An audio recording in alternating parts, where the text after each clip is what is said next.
බැටරියක්. දැන් මේ ලැප්ටොප් බැටරිය වැඩ කරන්නේ නැහැ බෑහලා. මේක අපි හදන්න යන්නේ. මේක හිමීට ගලවගත්ත හැකි මේ ලැප්ටොප්. මේ වගේ පොඩි ස්ක්‍රූ පුනියනක් ඔය පාවිච්චියට ගන්න අරගෙන හිමින් සීරුව මේක එහෙම අරින්න.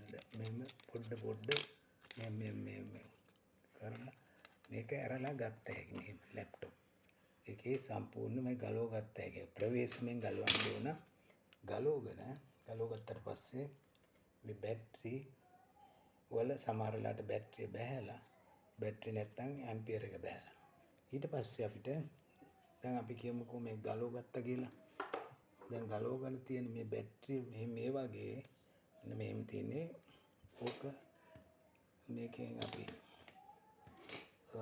මල්ටිමීටර් එක ආධාරයෙන් චෙක් කරගන්න කොච්චරද මේකේ වෝල්ටේජ් එක කියලා.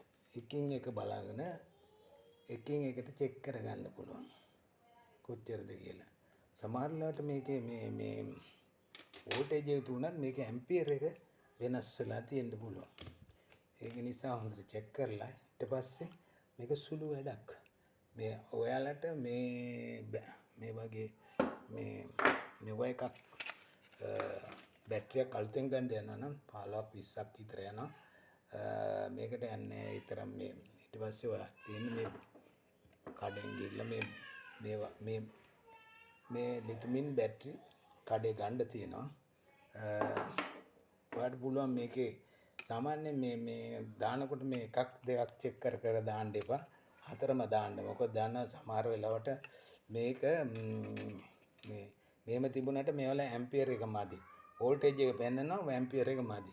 ඒකින්ද දානකොට දාන්න මේ බැටරි හතරක්ම මේ වගේ මෙන්න දැන් මේක මම ඒක ඊට පස්සේ මේක අරගෙන පාස්සලා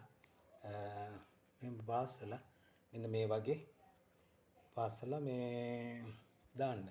මේක මේ ඔයාට කිසි කරදරයක් නැහැ. මේම පාස්සලා ඊට පස්සේ මෙයා කරුවා.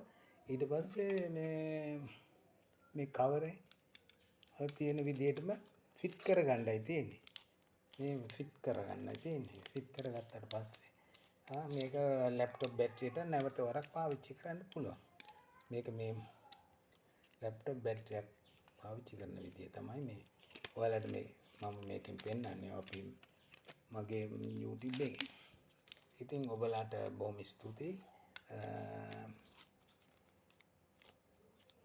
නැවත වරක් අපි හමු වෙමු.